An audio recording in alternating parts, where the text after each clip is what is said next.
Welcome to the Saints That Serve podcast, where each week your hosts dive into the crossroads of faith, culture, and the unknown.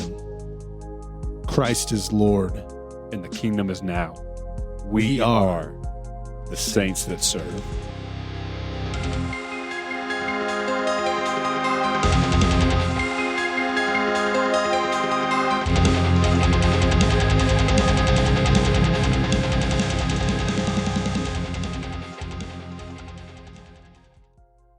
Hey, everybody. Welcome to the Saints That Serve podcast. That is the Saints That Serve podcast. Where each week we talk about all kinds of things, right, Jairus? Mm-hmm. But are we trying to get away from our branding of faith, culture, and the unknown? Well, no, we do talk about faith, culture, and the unknown. But this week specifically, we get into episode 19, where we recorded an interview with two active missional ministers, or missionaries, if you will, in California, in Santa Cruz area. So we did this for our Mission Ministry Month. That's right, Mission Ministry Month. If you haven't listened, we've already put out 2 episodes where we recorded a couple who met through their ministry experience. And then last week, episode 18, is where we listened to my testimony about ministry. So this week, we're talking to a married couple who are actively in the field, actively doing ministry full time. And that is Tyler and Samantha. Tyler and Samantha, they are awesome. So please sit back and pay attention to every little detail, because they've got so much good in this recording. So much good. There is so much good in this this interview. There is so much good in this interview. There we go. So yeah, just tune in. So let's go ahead and get into it. This is our conversation with Tyler and Sam. Hello. Yeah, they're on. John. Hey, it's your favorite person. My favorite grader from 2015. Heck yeah. Yep, my grading abilities. Great. Wow. Yeah, you did a good job. So, A plus.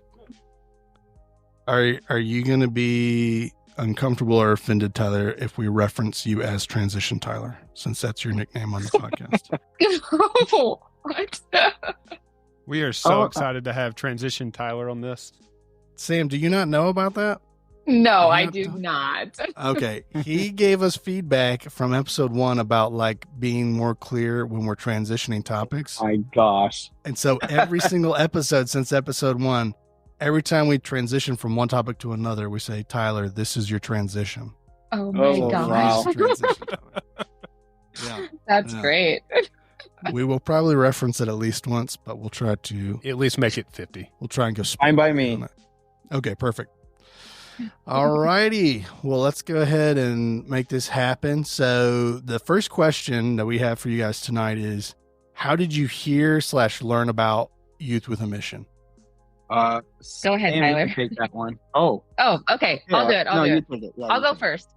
Okay. I first learned about Youth with a Mission, or YWAM. I was a freshman at a Christian college, and I was a brand new believer, did not grow up going to church, and I had just been saved for about 6 months and then jumped into a Christian college and really just still did not know what it looked like to live for Jesus. And so I had a college roommate who saw me struggling, really having still 1 foot in, 1 foot out of Christianity, and starting to, maybe like backslide a little bit and just question a lot of like, why did I even choose this lifestyle in the first place? And she had just done a discipleship training school the year before. And so she sat me down and was a really good friend and was just like, what do you need right now in this season?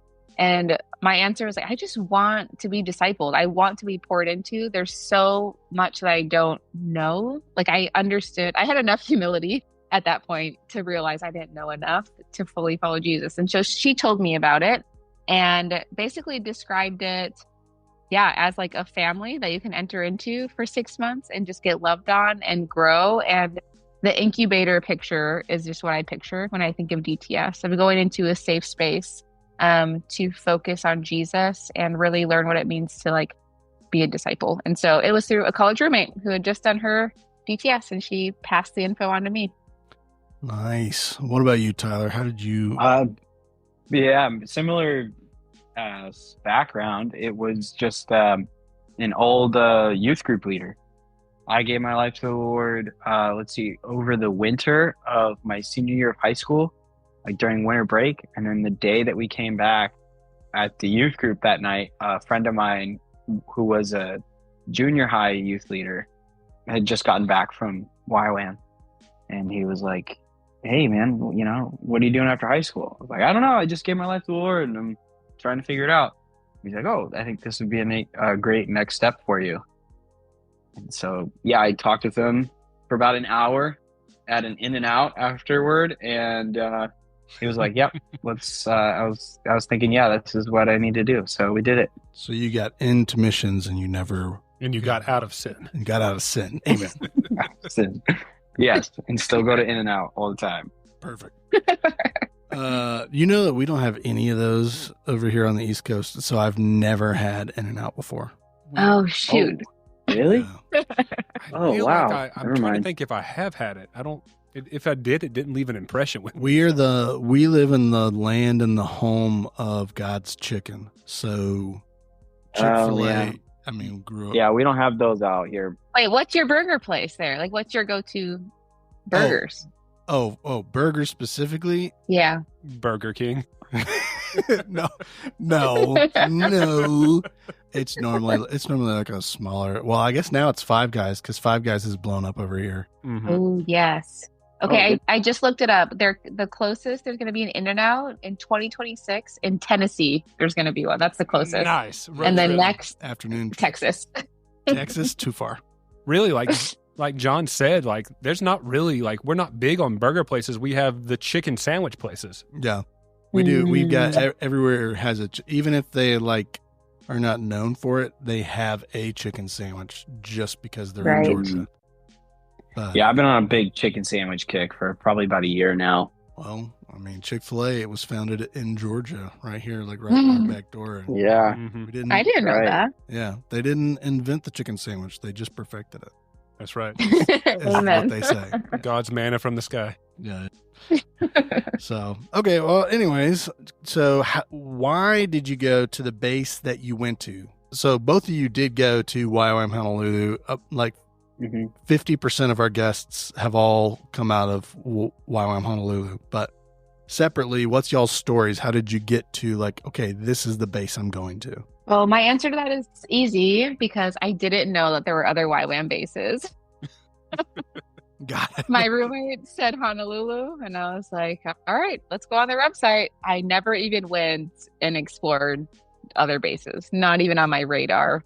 And for that, I'm thankful because my personality, I probably would have overthought every single base and deciding between all of them. But I'm so thankful for the Honolulu base because of the size specifically. I think that if I would have gone to a larger base for my personality, I would have just definitely been the student that sunk through the cracks and just I'm an introvert through and through. And so the size of Honolulu is perfect for me. But yeah, I didn't even consider other bases. Awesome. What about you, Tyler? Yeah, similar to that. The guy who invited me was from that base. So I was like, I'll just go to that base. And when I told my mom that I was going to go do this, she was like, oh, well, I just looked it up and there's one that's 40 minutes away and you can go do that one. I said, no, I'm going to go to the Hawaii one. So yeah, and I didn't know that there were other bases in Hawaii when I went there. I knew there were other bases, but I was like, I'm just going to go to the one that my friend went to. Because he told me about a lot of great people there that I wanted to meet. Awesome. What was the name of your friend? What was his first name? Jared. Oh, good old Jared. Yeah. Okay. Yeah, Jared. Awesome. Okay. All right. We just saw his brother Justin over Christmas. Justin. I love that dude too. Yeah. Is there anybody you don't know, John? Yeah, everybody started going to YWAM Honolulu after I left. Oh, gotcha. Okay, so what was the DTS lecture phase like, and what was your biggest takeaway, Samantha? Oh my goodness. The lecture phase was so transformative. I think if I were to just pick one, I think being in such a safe environment, as far as like relationally safe, emotionally safe, spiritually safe, where I could really explore like what I felt like the Lord was speaking to me and like discover my giftings. I just never had an environment where I felt secure enough and like supported enough. The staff that we had that year were just so intentional, and I just felt like, yeah, very seen and individually poured into. And so I would say just the safety, I guess, of a community that is so intentional of wanting to build up young people. I mean, every single lecture, my notebook was just filled, like front and back pages of notes. I was just at the perfect like sponge season of my walk that I was just devouring everything. But the fact that the environment was safe on all of those aspects, I think was the biggest blessing. I just felt really, really grateful to find safety in that place. Okay. Yeah, for me, I had grown up in the church, but never participated in the church. And so I had left to go do the discipleship training school. I mean, like 6 months after I gave my life to the Lord.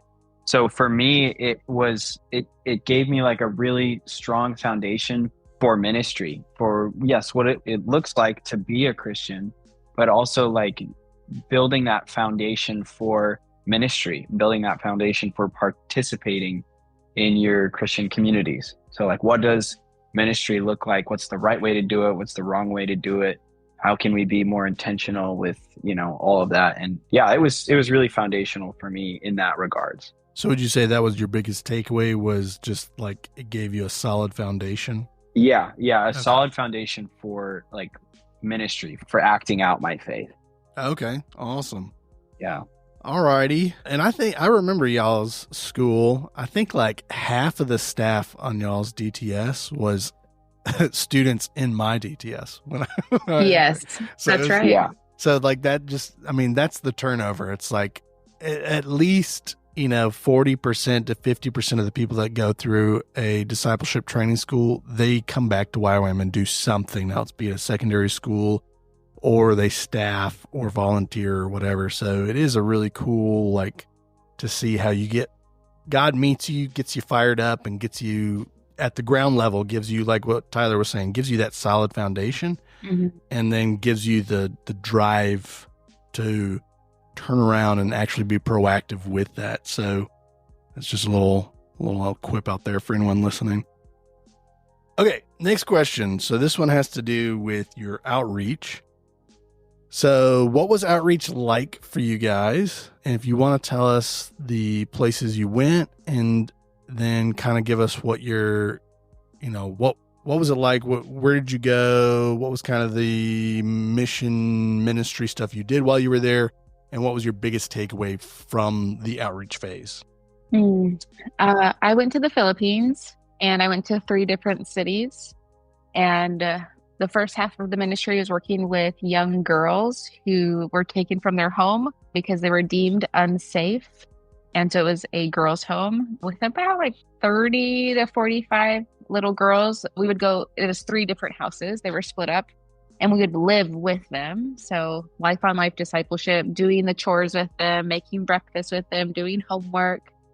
And I would say that first part of outreach, I think allowing my heart to get broken as the Lord's was, I think, and seeing poverty and like living in the poverty for more than just like a little weekend short trip, like sitting in it and realizing like this is their reality at all times, for sure was a shock. But then like allowing, like realizing like that I'm seeing like this small little snippet of pain and hunger and trauma, but like God's heart is able to hold all of it. And what a gift and a blessing that he's actually inviting me into to experience that with him. And in doing so, being moved to like do something about it. And the second part of my outreach was in a city called Olongapo, which used to be, it's right on Subic Bay, and it used to be a U.S. Navy naval base. Naval base, is that what it's called?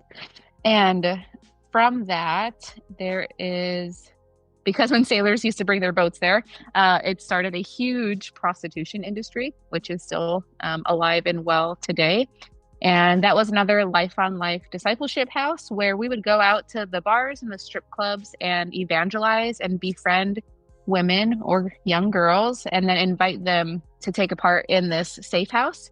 And so we would invite girls to come to this house, and they could live there for up to 2 years, and then they would get job training or be sent to school and then go through like a discipleship program. And that second part of outreach is where it all clicked for me of like, oh, this is what I was created to do. This Awesome. is why I'm on earth. Like allowing my heart to be broken, but then stepping in to that brokenness and being the mouthpiece of Jesus and the hands and feet of Jesus. Like this is what I was designed to do. And so it was very heartbreaking work, but because of how dark it was, every time there was a victory for Jesus, it was like the biggest celebration ever. And so that's what really, my second location at the bars, that is what really turned me on for long-term ministry, of seeing that it's not always going to be a quick turnover, that yes, Jesus does heal in an instant, but like with women like that, it's a slow burn and takes like intentional pouring into for months or years, and then like deciding that they are worth years of discipling in order to like see them into like long-term freedom. And so, yeah, the Philippines is where I went. And when I came back to Honolulu after that, I was like, okay, I'm ready to go back, but I'm sure we'll get to that in a different question. Yeah.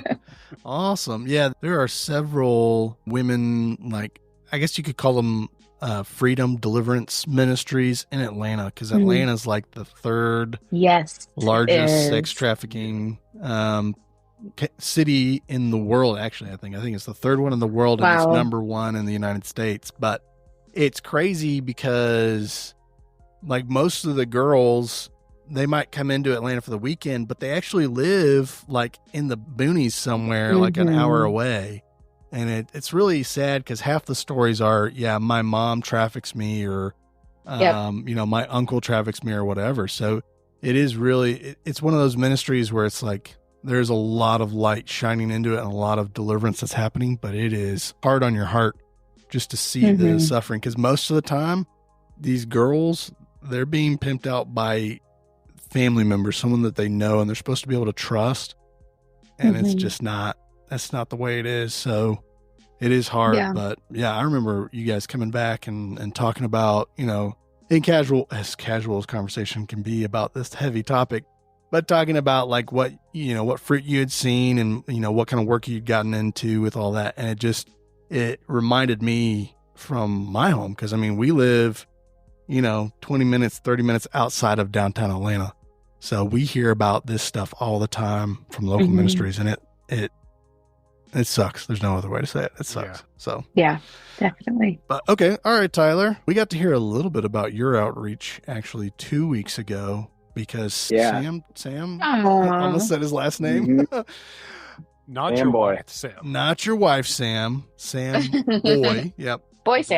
Boy Sam, which is actually what his name was during DTS. It was Boy Sam. Yeah, he gave us the kind of a little bit of the rundown for his outreach experience, but let's get your perspective on it. Yeah. What was the outreach phase like for you? Where did you go? And then kind of what was the biggest takeaway you had from outreach? Yeah. So it was a lot. That was, 12 years ago now. And so we had three locations. Two of them were in India, and then the other one was in Sri Lanka.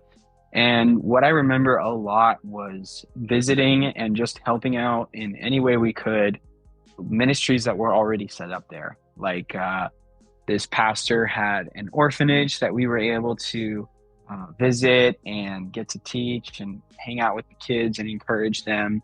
He set up like a lot of house visits for us where we could visit some of the congregants from his church and pray with them and encourage them and just fellowship with them. And we did quite a bit of open airs of like evangelism, where we would go out to this village right around the time everyone was getting off of work kind of deal, and just do a little song and dance to get all their attention, and someone would share the gospel. And we just like had a lot of just attention from that. And we were just like, how can we steward this attention well? And it's like, well, let's share the gospel with them. Let's pray for them. Let's bring Bibles and partner them with pastors in the area and everything like that. So it was a lot. It was very, I would say, diverse outreach as far as like ministry goes. Like there was a lot of different types of ministries that we were a part of. But I think that the biggest thing for me, like the biggest impact, was just seeing the consistencies in that, from like doing ministry in Honolulu during our lecture phase, and then doing ministry in India with like the same age group, but a completely different culture, and seeing like the same God in different cultures, and the same like person, me, like how I respond to like different cultures. And it was a refining thing and a forming thing to just see how, how consistent God is in his truth and his love, and how it just transcends like time and space. Yeah, it was a lot, but gosh, it was 12 years ago. I would say the biggest takeaway though was just seeing the same God in different cultures. I love that. I love that answer. The same. No, well, I mean, both your answers were great. I'm not trying to say one's better than the other. Oh, we know what you're trying to say, Joe. We know what you're saying. Oh, I had more time to think about mine. Yeah, there we go. Yeah. So as we know, but just that God doesn't change depending on your geographical location. Mm-hmm. He's still a perfect, holy, loving God who wants to be intentional and personal with you, and truly does have the best in store for you. So that is beautiful to see, that it doesn't matter where you were born or where you're from, who your parents were, what your education was. None of that matters. All that matters is that God created you and that he does love you and he wants to have a relationship with you. So yeah, that's really good. I really like hearing that, because I don't think a lot of people really think about that a whole lot. Like, if you were to drop everything you were doing right now in the American church and go to, Thailand or go to Kazakhstan, it's like, what are you going to do differently when it comes to the gospel? Nothing. You don't have to do anything different when it comes to the gospel, because the gospel is the same message. It's God loves sinners and wants to redeem them. He's the great physician. So really good stuff. Sounds like you need to learn another language. Maybe. Yeah. Or maybe the Holy Spirit will rush upon me and I'll just speak in English and they'll understand in another language. There you go. That is the preferred method. Yeah. Or I'll just use my phone and just have a dirty translation of it. Just unclear what it, not grammatically correct, but the idea has gotten across. There you go. So did both of y'all go to a secondary school? Yep, I did a school of biblical studies. Johnny was my staff. What? What? So how did you decide to go back for a secondary school? Well, like I said, when I came back from the Philippines, I was set on going back to Olongapo. I wanted to go back long term, but I knew I did not know enough, because at that point I'd only been a believer for a little over 12 months and I wanted to teach and be able to be sustainable. And my biblical literacy was very minimal. When I got saved, I was told to read Matthew and Romans. And so I camped out in those two books that's all I knew. That's interesting. And yes. So I was just really intrigued. And the the leader of that school, her name is Plemina, and she just blew my mind. The way she was passionate about Leviticus and prophets, I was like, okay, I must be missing something. And so she really stirred a curiosity in me. So it was to be equipped, basically. I wanted to go back into the field, and I knew I needed some more equipping before I did that. That's interesting that you said that the two books you were told to get into when you got saved was Matthew and Romans. Romans. Yeah. I feel like to know the gospel, Jesus, and then Romans. I don't know why Romans. Well, I was going to say, because I feel like every single youth seminar that I've gone to, at least here in the South, I should clarify, in the South, every youth seminar and retreat that I go to, every adult retreat, everyone's always like, you need to read the Gospel of John. Don't worry about anything else in the Bible yet. Just go to the Gospel of John. So it's interesting that you got something different. Maybe the Gospel of John's an East Coast thing, and then the Gospel of Matthew is more. Maybe. I think now that I've been teaching the Bible for some time, if I were to tell a new believer, I would definitely pick the Gospel of Mark, personally. Oh, yeah. Yeah, it reads like way faster and is like, I don't know. I would say John is hard to read for me. It's so poetic and flowery. I like Mark. It's fast action. That's crazy because John doesn't know how to read either. Yeah, I've got a picture Bible, and so I really like to translate it myself. You know what I mean? Like I use my own interpretation of what's going on based on the pictures. No, that's not true at all. I can read. I'm reading the questions right now. If you don't know, they're actually in picture format for John. Yeah, all the questions are a picture. I'm just figuring it out as we go. Oh my gosh. So what about you, Tyler? Did you go to a secondary school? So I did not. Coming out of DTS, I actually ended up staffing quite a bit during staffing DTS while Samantha was in her Bible school. And so we were on the same base during that time. But afterward, I guess about a year ago, I decided to take an online version of a Bible school that YWAM had set up. It was called a BCC, a Biblical Core Course. And it was sort of like a condensed like mini version of the SPS of the school that Samantha did. And I got a lot out of it, and just like methodology of studying the Bible and like big picture stuff that really hadn't like clicked for me before. I was avoiding academics for a long time, and that's why I was like, I do not want to do a Bible school. But you know, it took me a while to realize, I need to do a Bible school. Man after my own heart.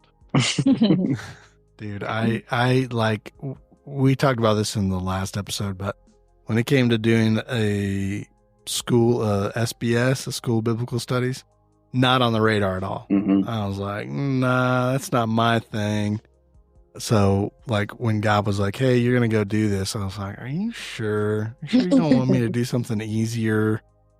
But yeah, it was very life transforming. Like, I feel like, and I think, Tyler, you could chime in on this, but I think, Samantha, this hits home for you doing the full 9-month school, going through the whole Bible. It's like you get into this school and you learn so much. And by the end of it, it's like, yeah, I don't actually know a whole lot about the Bible. Definitely. Like there's so much in there and you get so much exposure to it. And then at the end of the school, you're like, wow, I know nothing about the Bible. I thought that I knew nothing about the Bible, but now that I know more, I really know I know nothing about the Bible. Definitely. It's a humbling experience to where I actually have more questions now. Yeah, exactly. So both of y'all went to some form of secondary school, whether it be online or in person. What was your biggest takeaway from that? Yeah, I think for me, like how Johnny said, like how it was like so transformative, because I went into like before doing a Bible school, I was just like, no, I do not want to do that. I want to stay out of academics. I want to do like fun ministry stuff. And then after doing this Bible school, I was like, oh my goodness, like this is so important. Like, do other people know this stuff? And if they don't, like, how can I participate in like getting this information out of there? Because yeah, it really did just like transform my life. And I think it had a really big impact on my focus in like ministry too. And like, if I do have like a group of students and like just a space and a time to meet, I think maybe before my Bible school, I was like, oh, let's do some worship and let's do some prayer and let's just like hang out. But like afterward, I would be like, oh no, like let's try to fill this space with like some teaching and like ask hard questions and like get to the meaning and the transformation that is found in the text. And so, yeah, for me, I think just like a passion and an understanding to really change the trajectory of what I've wanted to do in missions and in ministry. Nice. How about you, Samantha? Oh, it changed my whole life. I'm not being dramatic. I mean, to get like an overall, like the whole Bible story, right? Like we get like fragmented stories from the Bible, like, oh, this story from Elijah and this one from John. But to see the unified story and being able to do that in one class like that, I think was such a gift. And then learning that I don't have to go through a mediator when it comes to the Bible, but now I have the confidence to get firsthand revelation from the Word and firsthand revelation like from the Spirit in my studies, to where I don't have to always go to a pastor or like an online teacher, but like I now have the confidence to approach the text myself, and just realizing that the majority of the church does not have that confidence, and realizing like so often we're told like read your Bible, but like we have to be taught how to do that. That's like me like placing my 7-year-old in front of a piano and say play Mozart right now. Like read your Bible. Okay, like what does that look like? And so I just am so thankful that I was able to do that school. I think the overall confidence of feeling like I understand so much more about my father now because I understand his story. And it was through those 9 months that I was able to do that. I feel very, very privileged that I was able to do that in such a contained like time and space. That's awesome. I like that you said that God's story. I get into the kind of like nerdy theology groups online a little bit. I dabble, if you will. And some of the biggest arguments coming against these more like, I guess you could say, critical thinkers. They're like, well, what about all these other books that didn't make it into the canonization of the Bible and this, that, and the other? And it's like, well, we could get into the really nitty gritty of those arguments, but the Bible was compiled to relay the message of God to humanity. And even going back, talking about the Gospel of John, like he gets into that. Like, I didn't write this book to tell you every little thing about Jesus Christ, right? Because there's just not enough paper to do that. But I wrote it so that you could understand he is God. Mm-hmm. So, you know, I like to take that passage in John and kind of apply it to the whole Bible. Like, we can't write God's story down. There's too much of it. But we can look at what he has revealed to different people that he's given the ability to write down a specific message, which is God's redemptive plan of humanity. So, yeah, God's story. What a beautiful way to put it. The Bible is God's story to humanity. I mean, I also think it's like one last thought is that it is like a literary masterpiece. I think from that year when I did that school to now, I'm just realizing more and more how amazingly talented these writers are. Yeah. I think like, especially the Old Testament, we think because like it was, so long ago, like we're more intelligent now, we're more educated. But honestly, I think there are better writers than us. Yeah. I've gotten that. I've heard that argument. Like people, well, I guess it's not really an argument, but people just naturally assume, we're in the 21st century. We've got smartphones. We're smarter than these people that wrote this book a couple thousand years ago.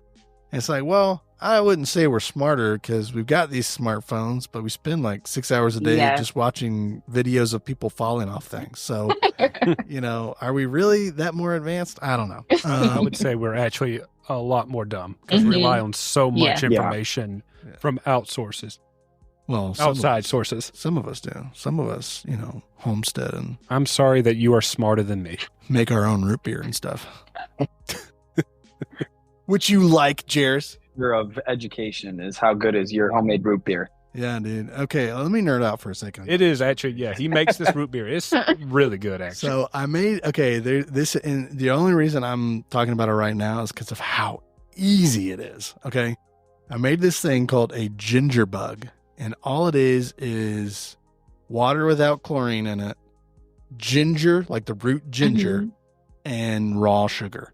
And basically what you do is you're just mixing this every day. You're adding a little more every day until it starts to start the fermenting process, meaning it starts to create its own yeast that will actively eat the sugar. And that's what will trigger carbonation in drinks. But it also creates that healthy gut bacteria for your gut. So I made this ginger bug, and then I got all this, like the spices and herbs together for root beer. And I got the raw sugar and molasses and everything, mixed it all together, added my ginger bug and let it sit. And so it's not a super like fizzy carbonated root beer, but it tastes just like root beer, but it's healthy for you. Oh, it sounds really good. It has that healthy bacteria for your gut, and then it also has all the benefits that come from the raw, natural ingredients that are in root beer. Is that why I've been throwing up so much? Yeah, you've been throwing up all the bad stuff. There's a little bit of blood in there. I think I'm dying. Anyways, yeah, so that's my nerdy portion about beverages. But I didn't tell you this, Jairus.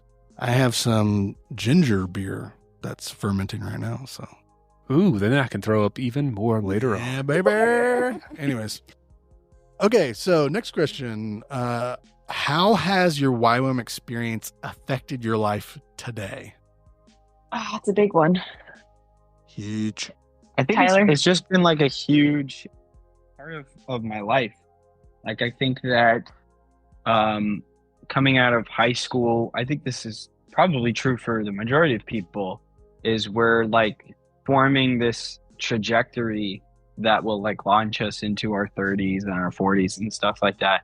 And YWAM has played a huge part of that in my life, in forming me as like a disciple of Jesus, in forming my passions and helping me understand my skills in ministry, and just really empowering me to be guided by the Lord, to acknowledge and to be able to sift out like what are my own concerns, what are things that I want to do, and really push forward into what is the Lord having me do, what is the Lord leading me to. And I would say, like, if I had to, it's a lot for sure, but if I had to narrow it down to one thing, I think that my time in YWAM has really helped me and just given me the confidence to be led by the Lord in the big things and in the small things. And it's just taught me like what kind of rhythms I need to participate in to ensure that I'm always being led by the Lord. Nice. Do you have anything to add to that? Yeah, I would just say that it taught me how to live missionally. No matter where I am, whatever country I'm in or setting, to live on mission, and that I get to participate in an active kingdom that we're not just reading about or singing about, but is actually like being built and refined right now. And that's exciting. How could you be bored as a Christian, knowing that you're participating in a live kingdom? So to live missionally and like the identity of being the daughter of a king whose kingdom is here. Man, that's awesome. Okay, what are you guys doing ministry-wise now? Like right this very second. We stepped out of YWAM for 5 years because after we got married, we spent a year in the Philippines, and then we were stopping back in California before we were going to go off to Kauai to help pioneer a Bible school, when I found out I was pregnant with our 7-year-old, and we were very young and scared and didn't know what to do. And my due date was on the same date that we were supposed to fly out to Kauai. And so it just seemed like we were supposed to stay. And it was really hard to surrender because we both felt like we had this call to be in full-time ministry. And then it felt like we had to lay that down. And it was a very hard surrender and a lesson on God's timing, obviously. And so for 5 years, Tyler went to college and I worked full time and he worked, and we just like did the family thing and just got plugged into a local church and did not have plans on re-entering full-time ministry. We were all about like, okay, let's get our white picket fence now, get into a little suburb, do the American dream. It's so easy to grow complacent. Oh, yeah. And just constant inward building and self-protecting all the time. And so we were actually wanted to leave California because it was COVID. Post-COVID, we were like donezo. One of us wanted to leave. Oh, you entertained the idea. I entertained it. Well, our pastor at the time, I think the Lord just really used him in some miraculous ways. Like there were families leaving our church just by like the dozens, leaving the state. And our pastor was like... Our church went from 3 services to 1 service just in like a couple months, just from people leaving the state. Jeez. Yeah, that's crazy. So our pastor was pleading with like believers to like stay put. Like if we all leave, like what is going to come of this place? And like believing that like the Lord wants to redeem the state of California. And who are we to say that it's too far gone? And who are we to say like, oh, we just need to protect ourselves and leave? And so he really cut us to the heart, for sure, over a series of months. But all I had to say, sorry, this is a long answer, that at that same time that conviction was happening and our heart for California was growing, some staff, the old directors from YWAM Honolulu, were pioneering a new location here in Santa Cruz. And so I originally was just going to drive down here and pick they have 5 kids with 1 on the way.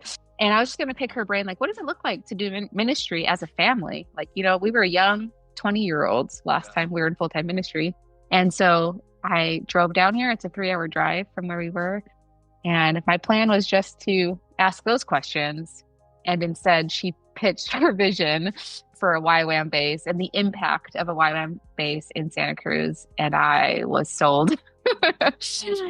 And so we helped pioneer the campus here. The base is only 3 years old. It started with just 4 people, and now we are a team of 12. Oh, wow. That's awesome. Yes. Yeah, it's amazing. Like miracle after miracle. And so that is what we do. That is the first thing. That's how we re-entered into ministry. But now we wear a lot of different hats. Tyler, what is everything that you do? So we still work with YWAM Santa Cruz. We mostly help with the finances and administration stuff. And then we do try to get more involved in like local ministries that are here in Santa Cruz. So I would say like the biggest one, the most prominent one that we've been involved in is leading a young adults ministry through our church. And that was been just like getting plugged into that was really amazing it was awesome for the church to have somebody who was passionate about it. And it was awesome for us to have a group in a ministry that we were passionate about. And for the past year, the church has just provided us with a space and a time and students that already know about the ministry and are just like kind of handed it off to us. And they said, well, what do you want to do with this group? Like, how would you steward this? Yeah, it's like, I think 18 to 29-year-olds. Some, I would say half of them like grew up in this area and the other half are UC Santa Cruz students. And we get together once a week and basically do a Bible study. We have big emphasis on prayer and on community and meeting, outside of our weekly gatherings and for like ministry, for service opportunities and for just like getting to know each other and like doing life together.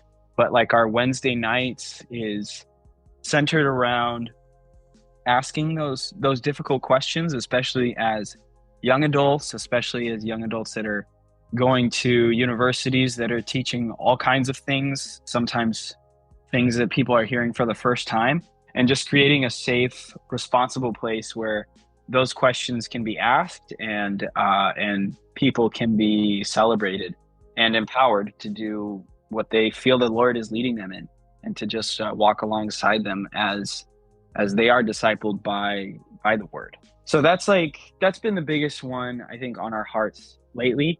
And then we also have the opportunity to teach different series at different churches.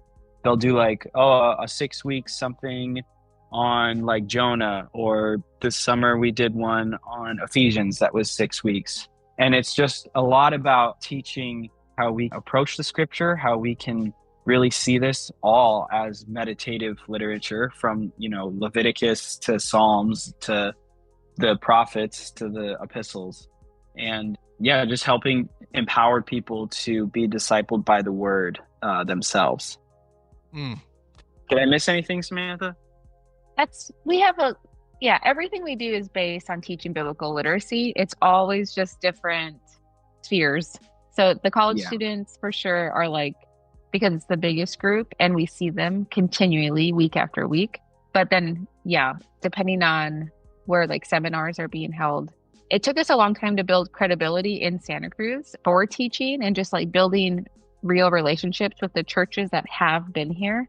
But it's been cool to see the trust between different churches and denominations, and getting invited to teach different places. But biblical literacy is the main thing. It's just getting people into a room where we can all approach the word together, men and women, different denominations, and get unified around the word and let it transform us. That's awesome. I love to hear that it doesn't matter which church or denomination, you're reaching across, the divide that the different denominations have created to just present how to read God's word. How do you get in and study it for yourself?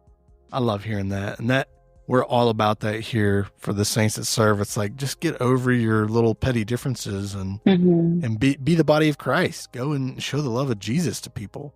So that's really cool that you guys are doing that in Santa Cruz. That's awesome.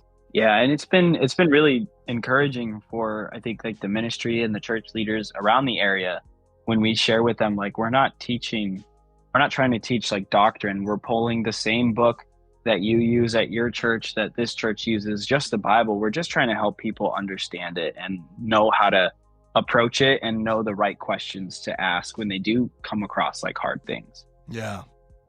Amen. That's good. So moving on to the next question. What was the hardest lesson you had to learn during your YWAM experience? Even though you're still kind of doing your YWAM experience, just, the initial one. Yeah. I don't know if this is unique to YWAM, but I think I practiced it the most is just laying down my own will, and kind of what Tyler was saying of Lord, what are you doing right now? And what are you inviting me into? Versus here's my agenda for my YWAM time. Lord, will you bless it? Versus a submission of what do you want? And I'm going to follow your lead today. So I think just the laying down of my will, I think I had to practice that a lot. Okay. Yeah. I think for me, I think it's a lesson that I'm still learning and I'm still trying to figure out and may never figure out completely, but it's the balance between faith and stewardship. And so we're called to trust the Lord in everything we do. And it's God's got me. I'm just going to go out and do it. But it doesn't mean I can just ride a motorcycle without a helmet on, right? So there's this line between... I think that's legal in Georgia. Do you have to wear helmets? Oh, yeah. I think technically, yes, you have to wear a helmet when you're riding a motorcycle. I think it's riding in the back of a truck is okay. No, not even that now. You could technically, if you are an autonomous adult, you can ride the back of a truck, or if you're a farmer, you can ride in a truck without a seatbelt. But everything else, Do you have a farmer card? How do you know? Yeah, if you're a farmer? I don't know how they prove they're a farmer, but you have to have at least one ear of corn in your vehicle to prove that you're a farmer. Stick an ear of corn in your pocket and carry it. No, but they're making all these traffic seatbelt law stuff, and everyone in Georgia was we don't like seatbelts. So they put a clause in there for the really adamant farmers are we have to constantly get in and out of our trucks all day long. We don't want to wear our seatbelt. And they're okay, well, we'll just make it if you're a farmer, you don't have to. But everyone else does. Yeah. So Sorry, Tyler, I interrupted you. No, that's okay. No, I'm used to. Yeah, you guys have free will out there in California. I get it. Yeah. No, but I think it has taught me like an important thing, because like coming into DTS, like before it was all about like, I got to take care of myself. I have to figure everything out. I have to earn everything. And then like this identity in faith and trusting in the Lord and his leadership and everything. And then kind of trying to find that balance of like trusting the Lord to provide, but also like growing in my stewardship in honoring the Lord with what he has provided for me, and just finding that balance between like what is up to me to steward and what is up to me to just trust in the Lord that he will bring. So they don't have a week on that. That's just kind of something that you learn over time. Yeah. Lifelong lesson right there. Submission. Yeah. But I think that journey definitely started from just our time in YWAM, and it just really has become a big conversation in my head and with like a lot of other people, is finding that faith and stewardship, because we don't want to be unfaithful, or we don't want to deny the faithfulness of the Lord, but we also want to be honorable with what he has provided for us. Awesome. So now we're going to be moving into our final main question. If you had the opportunity to encourage a young person to do a DTS school, how would you go about it? I would first ask, like, what are you planning on doing with your life? Because it's I think a question that not the first time that somebody that is the age of ready to go do a DTS, they've been asked that before. Like, what are you going to do with your life? And then after hearing that, I would just kind of ask them, like, why? Why are you going to go do this or that? Why are you going to get this job? Why are you going to go to that school? And just like help them understand that if it's not rooted in Christ, it's really not going to amount to anything, or it's just not maybe what the Lord has, or it's not. I'm not finding the words here, but I think it's important for people to understand why they're doing the things that they're doing and how they can do anything for the sake of the Lord. And I would encourage them to do a DTS in finding out that why behind what they're passionate about, and that how they can do it to impact the kingdom. Okay. Yeah. I think that I would encourage, especially, that age between like 18 and 23, where you don't have as many commitments and where you do have the freedom to kind of live nomadically for a while. And instead of just doing that for entertainment or fun or adrenaline, using it like for the Lord and allowing your worldview to be like broken wide open. Like I said, like traveling somewhere for a weekend versus like living in poverty for 12 weeks is a very transformative thing.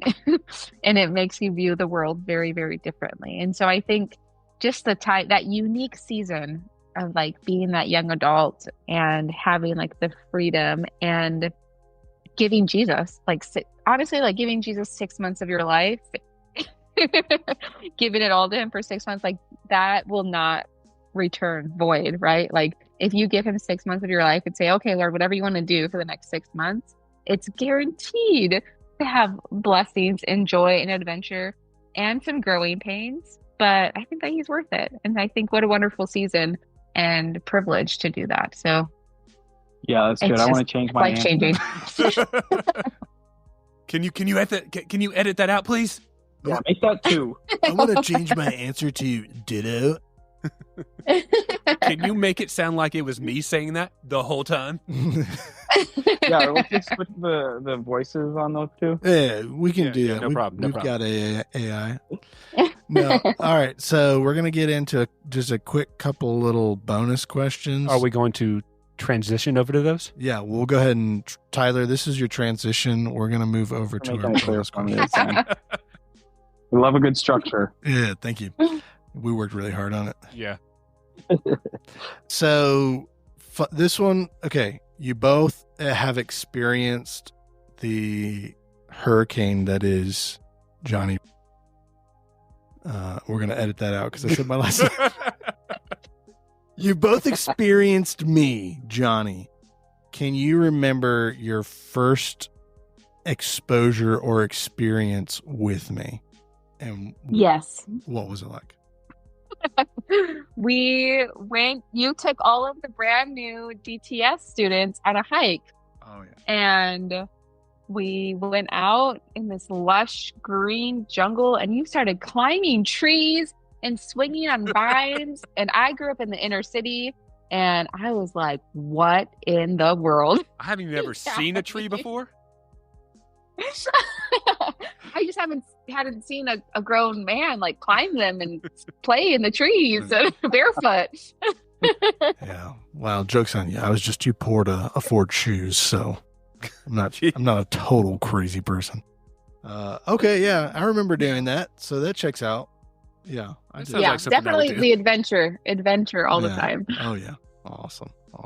Yeah, I'm trying to remember. I think I might have been on that hike, but the one thing that stood out to me the most that I actually remember is Johnny, you took me and Sam and another friend of ours up in the mountain, and we slept there that one night, on towels, and we made a little fire, and we were all freezing, and it was a really cool view, but it was also cold, and we were kind of why did we do this? Yeah, you aren't really prepared for cold weather in Hawaii. No. But when it happens, you're like, wow, I'm genuinely cold. And you're up in the mountains at 2 a.m. It can, and you're still in your swim trunks. Yeah. Okay, yeah, actually. And you didn't bring a towel, you didn't bring a sleeping bag. All you needed was a towel. Yeah. I remember that too. That was a good time. I had fun that time. Yep. Okay, cool. Okay, so another bonus question. What do you guys like to do for fun? Ironically, I now love to hike. Hey. Was that opened up to you from that exposure with me, or was there another, it just gradually grew on you? I think living in Manoa Valley, we're the YWAM base, for sure. There's just so many beautiful hikes there.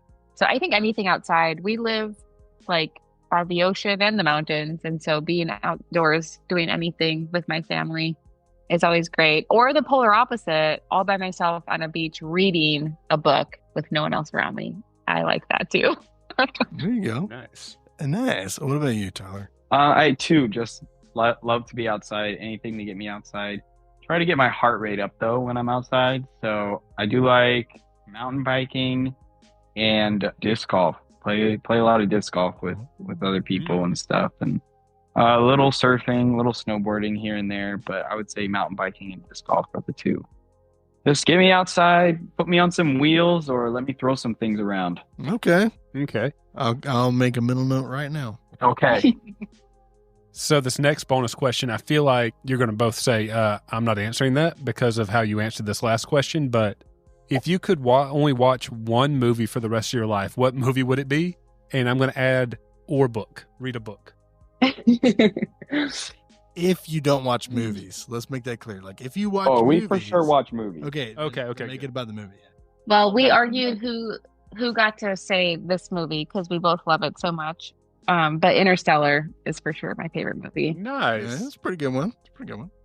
Yeah, it's great. I would say, yeah, anytime people ask us what our favorite movie is, we always look at each other and we're going to say, oh, who's going to say Interstellar first? Who's the one that has to come up with a second best? You should both. So this time it's my turn. Oh, okay. I was going to say you should both say it at the same time, in unison, and then laugh and start slapping each other's hands just to freak That'd people have been cute. Yeah. No, I will say though, if it was, I think your favorite movie of all time, and if you had to watch one movie for the rest of your life, it might not be the same movie because, for me, I think it would be this movie called Tenet, and it's another Christopher Nolan movie. Nolan. Yeah. Yeah. We're big Christopher Nolan fans. Nice. And I just the reason why I would pick that one is because I've seen it a couple times and I still understand like maybe 20% of that movie. That is one of the most confusing movies you can watch. Yeah, I think I might completely understand it if it was the only movie I ever watched again. So that's the one I would pick. I'm all about that. That's kind of how my answer was, because I was like, it's not my favorite movie, but I love watching it a lot, is The Mummy. The classic Brendan Fraser, The Mummy. I could literally watch that movie every single day of the week and never get tired of it. But it's not my favorite movie, but for some reason, I love watching it. Mm-hmm. It's something that you feel like you could never grow tired of. Yeah. So you're a big Brendan Fraser fan? I wouldn't say I'm Mummy and George of the Jungle, climbing on trees and stuff. Yeah. More of his action films. I wouldn't say all. There's like some weird ones that he's in. I'm like, so you're saying you don't like The Well? I've never seen it. So no, I've never seen that one either. I hate it. Don't. The new, it's the new one or not new, but it's newer. He plays like a morbidly obese man and like having struggles with like his relationship with his daughter. And it's just so depressing. Yeah. So yeah, I don't like that. Sounds like it. Yeah, I wouldn't enjoy that. Okay. All right. Last question. What are you nerdy about? Let's hear it, Sam. Come on, nerd. Tell me what you're nerdy about. I can only think of a cliche answer. I really am a Bible nerd. I'm trying to think of something besides That's not that. cliche. That's totally fine. That's a perfectly good answer. I love reading historical books about the Old Testament. Beautiful. I don't, what else am I nerdy about? It might be the Bible. Sorry to be cliche. So, it for sure is the Bible. Samantha, when are you going to start taking Koinonia Greek? Have you done that yet? I'm not sure. So I actually am starting seminary in the fall. Oh, okay. So you'll get to it eventually. Okay. Yeah, the cohort I'm part of doesn't include the languages right now, but I have a feeling I will be highly tempted to do them. Yeah, so the cohort that we're in, it's like it's a 3-year program, and it has everything but the languages in it. What? And then there's like online tack-ons that you could do afterward. Gotcha. Okay. Yeah, I tried to start doing Koinonia Greek on my own, and then like I watched something where someone was like, if you try to be self-taught for Koinonia Greek, it's just going to go over your head. Like you need to have an actual classroom or training. And I was like, this actually hits home with me because I have no idea what I'm doing right now. So I've got to find a class somewhere to figure it out, because I get caught up in that so much when I'm reading and something catches me when I'm reading the Bible. I go and look at the original translation and then I see the Greek and I'm like, this is even the translations and interpretation. Like I need to know what this word is. Like I just need to know what it is. So I got to figure it out eventually. Yep. Yeah. Okay. I know what Tyler's answer isn't Bible though. Okay, Tyler. What's mine? What's your sinful worldly one? Math. Yeah. That sinning math. Yeah. That devil math. It's not like, oh, I like math because I'm an engineer or something. It's like, I find like entertainment in it. I know it's bizarre, but yeah, I do love math. I love reading about math history and all things numbers. I could go on, but I don't want to put anybody to sleep. No, I don't want to throw shade, but I honestly can say I've never heard anyone use the term math history before. Yeah. I got a couple books on it. There's a history of math. Wow. There you go. Yeah. It is pretty fascinating, and there's some definitely overlap when you're studying like the history of math and then like ancient cultures, and Babylon's got a pretty prominent presence in that discipline, as well as like Hebrews and stuff. But yeah, it's just way too nerdy. Numbers were invented. After that, it was the year 2. What? Okay.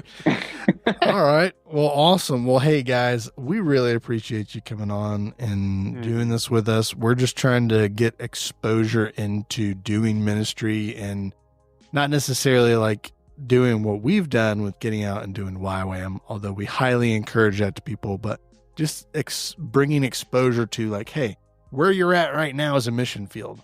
Just get the tools and do it. Get out there and share the gospel with people and make disciples. So really appreciate you guys coming on and answering all of our questions. Do you have anything that you want to close out with or say or anything? Otherwise, we'll let you go. Yeah, I mean, just like what you guys are doing about encouraging people to be, living on mission and being missional where they are now. I would just add, participate in your church. I think it takes a lot more to be a part of your church than just showing up on Sundays, but getting to know people and serving and including people in your community that you can grow alongside as you become closer to Jesus is, that's what it's all about. And you don't need to do a DTS to participate in the church. Heck yeah. All right, cool. But it helped. But it definitely helped. I'm not going to lie. Okay, awesome. Well, hey, I love both of you. You're both awesome. We love you too. Thanks for having us. I'm so honored. Yeah, of course. Yeah. We will we'll probably have you come back on again in the future. So be looking out for that. But yeah. No, we're going to be announcing at the end of this month some stuff for what we're going to be trying to do ministry wise. So we're trying to use this, interviewing people and making it all about missions and ministry. And then at the end of the month, we'll be like, oh, and by the way, this is what we're doing kind of deal. So. Oh, nice. So tune in. Great launch. So yes, we will. Listen to more than just episode 1, Tyler. I think I've listened to episode 2 and 3 already. Oh. Well, then I apologize. And I don't think we started doing the transition Tyler stuff until maybe 4 or 5, maybe. Maybe that's what it is. Okay, I looked it up. Episode 6 is the next one on my queue. Oh, look he is a listener. He's made it past the first episode. Got a ways to go before your episode, though. Yeah, and you got to do it in order. Yeah, well, I want to hear Sam's now too. Yeah, the story of theirs though is hilarious because we started recording with them, and then 10, 12 minutes into it, the power went out at our house. We had a blackout. Oh, shoot. We had a 2-hour blackout, and then it came back on randomly. So then continued recording. Then we stopped again for another reason. Then started recording again. Yeah. So we had over a span of 4 hours, recorded an hour. Yeah, just because of all the breaks. Oh man, you can't tell when you listen to it because Jairus is so good at editing. Because it's just so well edited. Yeah, we call him the level 9th wizard of audio editing. So. I just don't believe in witchcraft. That's quite a title. Yeah. So, all right. Well, we're going to let you guys go. We love you, and we will be talking to you soon. All right. Looking forward to it. Mm-hmm. Thank you. Thank you. Bye, guys. Bye. And that was our interview with Tyler and Samantha. If you like that content and you want to hear more for either our Mission Ministry Month or any of our other content, we've got an entire library anywhere that you get your podcasts. Whether it be, I was going to start talking about our social media, but hey, that's on Apple Podcast, iHeartRadio, Spotify. Man, just go to our website at saintsthatservepod.com, and on the right, there's an option, and man, it's 20 different. Yeah, YouTube. We're on YouTube too. We're on YouTube for sure. That's a major one. And if you like that, we have one live recording with video, and that is on YouTube. Mm-hmm. You can go check out our live recording video. But if you want to reach out to us, if you need prayer for anything, or you have any questions or criticisms, you can reach out to us through our socials. We have an email, saintsthatserve@gmail.com. Saintsthatserve@gmail.com. Saintsthatserve@gmail.com. And we also have a direct SMS messaging link at the bottom of the show notes for this episode and all of our other episodes. Mm-hmm. But if you are on social media and you like social media and you do stuff on social media, follow us on social media. Like how we're on everywhere for the podcast apps, we are the same way on most social media platforms. Yep. We are on Threads. We are on Instagram. We're on Facebook. We're on X. check us out. We're there. Just follow us, Saints That Serve Pod. Or if you're on X, it's STS Ministry. So go and give us a follow and like our content. Give us some feedback. Rate us if you can. You can also comment on the episodes if you're on Spotify. I think other places as well do commenting. So I think Spotify and iHeartRadio are the podcast applications that have comments. But we're watching that. We're watching social media. We got eyes on the prize. Yep. And so, yeah, we're on these places. We see your comments and we try to respond to them. Shout out to Bryce. We love you. Thank you for listening to episode 17. Hopefully you enjoy this one, episode 19. And to Ashley, thank you for being the top dog with commenting and being engaged with our content. She left us a comment as well recently. Mm-hmm. And hey, Ashley, I love you. Turn around. He's behind you right now. Patrick, look out. All right. So, yeah, that's been our episode 19 with Sam and Tyler for our Mission Ministry Month. Make sure to check us out. And we love you guys. Please follow us. We love you. We need you. So, Christ is Lord. And the kingdom is now. We are the Saints That Serve.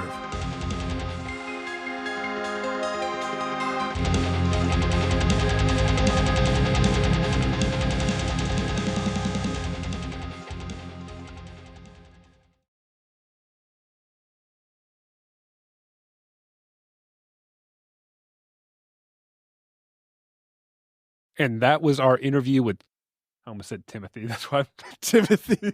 And that was our interview with, what's their name again? We just talked to him for an hour.